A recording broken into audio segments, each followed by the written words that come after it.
आज संविधान दिवस की 75वीं वर्षगांठ मनाई जा रही है। इस मौके पर दिल्ली के तालकटोरा स्टेडियम में कांग्रेस का एक कार्यक्रम खत्म हुआ।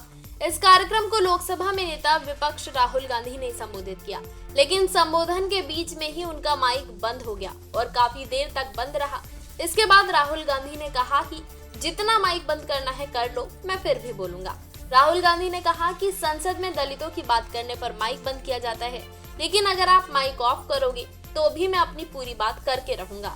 राहुल गांधी ने कहा कि संविधान अहिंसा का रास्ता दिखाता है और ये सत्य और अहिंसा की किताब है। उन्होंने कहा, जहां भी हमारी सरकार आएगी हम जातिगत जनगणना कराएंगे। राहुल गांधी ने पूछा कि अगर ओबीसी की हिस्सेदारी ज्यादा है तो भागीदारी कम क्यों? राहुल गांधी ने बीजेपी पर निशाना साधते हुए कहा, बीजेपी चाहती है कि देश के कुछ अरबपति देश को अपने कंट्रोल में रखें, इसलिए वो संविधान को खत्म करना चाहते हैं। बीजेपी के इस कंट्रोल को तोड़ने के दो तरीके हैं, एक तो जातिगत जनगणना और दूसरा आरक्षण में 50% की लिमिट खत्म करना। बीजेपी आरएसएस कुछ भी कर ले, हम जातिगत जनगणना करवा कर रहेंगे। राहुल गांधी ने कहा कि प्रधानमंत्री नरेंद्र मोदी ने संविधान की किताब पढ़ी ही नहीं है। उन्होंने कहा कि आपको कंपनियों के मालिक दलित या ओबीसी नहीं मिलेंगे। उन्होंने कहा कि आप किसी भी राज्य में चले जाइए, आपको 2 या 3 नाम ऐसे मिलेंगे जिनकी सोच आपको संविधान की किताबों में मिलेगी। इस कार्यक्रम को कांग्रेस के राष्ट्रीय अध्यक्ष मल्लिकार्जुन खड़गे ने भी संबोधित किया।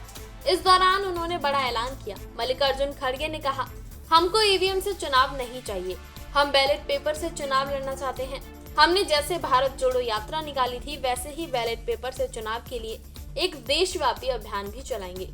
वहीं राहुल गांधी ने कहा, वो कहते हैं कि गांधी, फूले, शिवाजी की सोच संविधान की किताब में मिलेगी। क्या सावरकर की सोच इसमें दिखती है? ये सत्य और अहिंसा की किताब है। संविधान में कहीं नहीं लिखा कि झूठ बोलकर सरकार चलाई जाए। किसी को मारने काटने की बात भी नहीं लिखी। यहाँ रोहित वेमुला की तस्वीर लगी है, वो भी बोलना चाहते थे लेकिन उनको मार दिया गया। कुछ दिनों पहले तेलंगाना में कास्ट सेंसस का काम शुरू किया गया है। पहली बार कास्ट सेंसस को जनता की एक्सरसाइज बना दिया है। इसमें लाखों दलित, पिछड़े सभी वर्गों के लोग शामिल हुए। आने वाले समय में जहां भी हमारी सरकार आएगी वहां पर हम जाति जनगणना जरूर कराएंगे।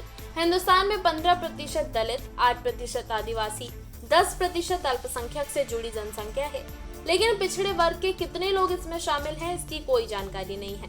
पिछड़ा वर्ग 50% तक हो सकता है। सभी को जोड़ ले तो 90% जनसंख्या इन्हीं वर्गों से आती है, लेकिन इनकी भागीदारी 5 से 10% है। राहुल गांधी ने कहा कि आरएसएस और मोदी को जब मौका मिलता है वो इस दीवार को और मजबूत करते हैं। 25 अरबपति के जेब में देश का पैसा जाता है।